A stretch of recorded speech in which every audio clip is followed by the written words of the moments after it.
One of the last scenes you see of Ymir is at the end of Season 2 when Ymir has just saved Reiner and Bertolt and gives some brief, somewhat confusing rationale for why she did it. She says she's repaying a debt, since it was Reiner's group who technically brought her back from being a pure Titan. But the more you think about Ymir, the less sense this makes. Ymir constantly expresses throughout the story that she only lives for herself. In chapter 47, she literally says she'll take away Historia's future just so that she can see her once more.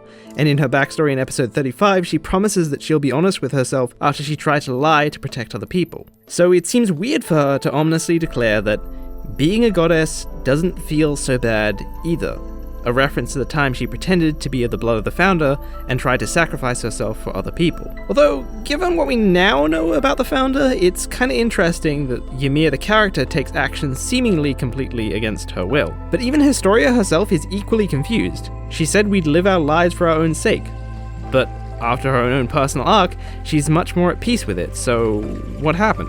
I have a soft spot in my heart for the Uprising arc of Attack on Titan. It's my personal favorite arc, and it's also the first time I ever enjoyed reading a manga. When I read it after becoming enraptured by the creativity and mystery of the second season when it came out, I quickly found myself in love with Historia's characterization, even more than I was with Ymir in Season 2. Now, while this video is mainly about Historia, I think the two of them have very cute matching character arcs, and understanding one helps you understand the other. Just Zero Eclipse, Historia's theme from the anime, alone shows this. The lyrics to this song are without a doubt Ymir's cheer song to Historia. It briefly details the life until she meets her, followed by how they were both zeros because they both lived for other people with no desire to get back out alive, and Ymir, of course, thinks this attitude is unhealthy. The Zero Eclipse is, of course, the moment Ymir's ideology clicks with Historia and she truly fights for herself. And there's one extra line near the end that starts again with, if you have no desire to get back out alive, but ends with, "You're a hero?" with a question mark, which I won't explain directly, but after I finish, go listen to the song again, and I'm sure you'll get what this is a reference to.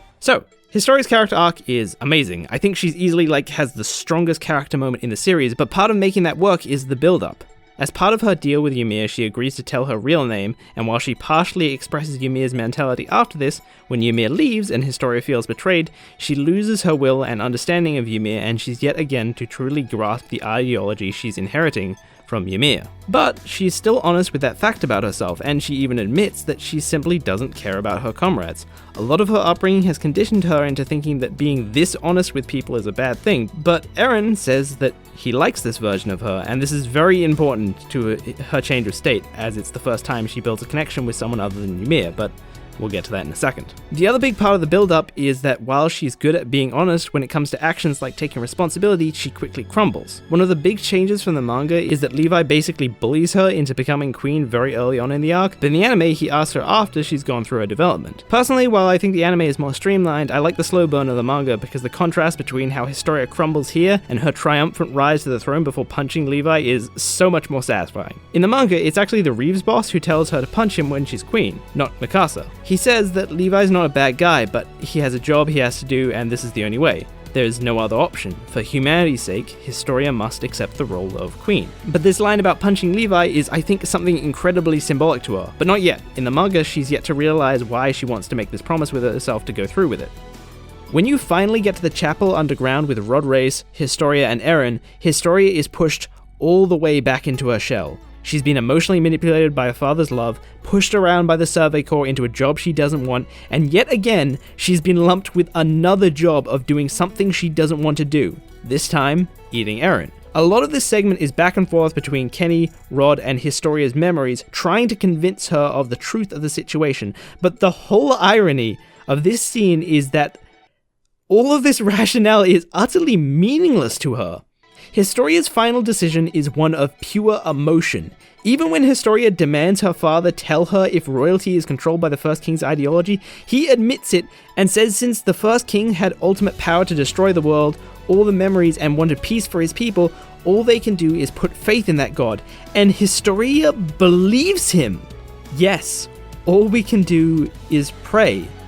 This is the last thing Historia thinks before thinking of Ymir and only then chucking Rod over her head. This whole conversation isn't a struggle for the truth, it's a struggle for Historia to find a reason to believe the choice she wants to make. So even though she can't find it, and Rod is able to give her viable explanations for everything, the second that she sees her father ever so slightly trying to push that syringe with his own hands, she remembers Ymir telling her to live with pride, and she's like, you know what? Fuck it. I don't need a reason. Without any further rationale, she flips from believing in putting her faith in a god that in her mind probably knows better to smacking the syringe away and throwing her father on his back and just flat out calling bullshit on this story. This is the point of the line, I'm the worst girl who ever lived. Because deep down, Historia realizes that she did not make a fair evaluation on what was better for the human race. The correct evaluation would have been inconclusive since all she had was explanations and no evidence, but by this line, she is admitting that she chose the truth that benefited her. The truth that didn't take innocent people that she liked and forced horrifying sacrificial rituals on them. And you know what? She's proud of it. She'll happily accept the title of worst girl who ever lived, humanity's greatest threat. And you know why? Because she was born into this world. It's not hard from this point to see Eren and Historia as reflections of each other, especially the further you go into the manga. Even just in the Uprising arc, Eren and Historia end up going through near identical development. I think when Historia saw Eren bawling his eyes out, guilt-ridden over what his father did, listing out names of people who died around him and acting like he owed some kind of debt to humanity, she saw herself standing there with a syringe in her arm, resigned to a horrible fate because of who she was born as. In conversations after this arc, Historia takes a lot of care to ask specifically what Eren wants. And while he says he has to kill Reiner and Bertolt, his feelings will later become a lot more complex, so it's possible Historia has had an influence on him. And while I'm on that train of thought, a lot of what I'm talking about in Historia's character seems entirely contradicted by the manga, but there has to be something we don't know. We've only seen a couple of shots of Historia, and a lot of the motivations of the main characters have been concealed. The main contradiction is that one really depressed shot of Historia. Manga readers know the one I'm talking about, but let me write this in stone. Something is up with that. And now I'm actually going to spoil for the sake of a joke, so skip ahead 10 seconds or whatever it says on screen. I don't know how the hell they got Armin pregnant, but I ain't buying it. Anyway, my point is that the theory that the main focus point of that image could be Eren related isn't unreasonable. Ymir is gone now, and while I was totally down for the selfish lesbian duo it looked like we were going to get at the end of Season 2, there's something really poetic about someone named Ymir passing down an ideology to two Eldians who have a lot in common. Anyway, returning to Historia, to put a nice little bow on things, I can't understate why Historia punching Levi was so significant. On the surface, it's a really funny gag about how one girl in the cadets rose to a level where she could get away with punching the guy that used to be her boss, but underneath, I think she wants to prove something to herself. Hence why she's nervous and goes for it anyway. In the manga, she's pushed into being queen early on, and in the anime, she's still asked to do so on the basis that it's required for the good of other people, not herself. After confronting her father and even going so far as to declare herself the enemy of humanity, she's fairly satisfied that she is now living for herself, being honest with herself and making decisions based on what she wants to do. But ultimately, Historia still had two options that other people wanted from her. Levi wanted her to become queen as part of the effort with the Survey Corps, and Rod wanted her to eat Eren. Ultimately, she chose the Survey Corps, but to do that is to do what Levi wants. So, if Historia does want to be queen, how can she be so sure that she's being honest with herself about why she's doing it? Just like how she gives conditions to Erwin to let her fight on the front lines, she punches Levi to send a very clear message to the people who might be making her choices for her. Because that's the funny thing about Historia. She originally starts the series needlessly heading towards the front lines, and by the time her character arc is complete, she does it again. Likewise, when she's told to become queen, she doesn't want to, but when her character arc is done and she's proven that she'll be the enemy of humanity if it goes against what she wants, she ends up choosing to become queen anyway. The message that Historia sends to Levi through her fist is quite clear. Even though I did what you wanted me to, don't get the wrong idea.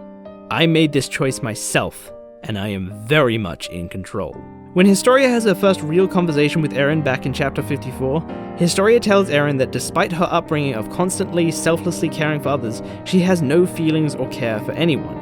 But when she lets herself be honest about her feelings and sheds the guilt she'd feel from not sacrificing herself for the people she doesn't care about, she forms genuine connections with the lives she does want to protect. And when it comes time to make those choices, she ends up making the same choices she did before. But this time, she chooses it herself. One of the last scenes you see of Ymir is at the end of Season 2 when Ymir has just saved Reiner and Bertolt, and give some brief, somewhat confusing rationale for why she did it. The most emphasis is put on the line, "Being a goddess doesn't feel so bad either." Why did Ymir, after everything she went through, declare that being the very thing that caused her traumatic past was a good thing? Why did Ymir choose to sacrifice herself for someone else? That's easy. Because she could.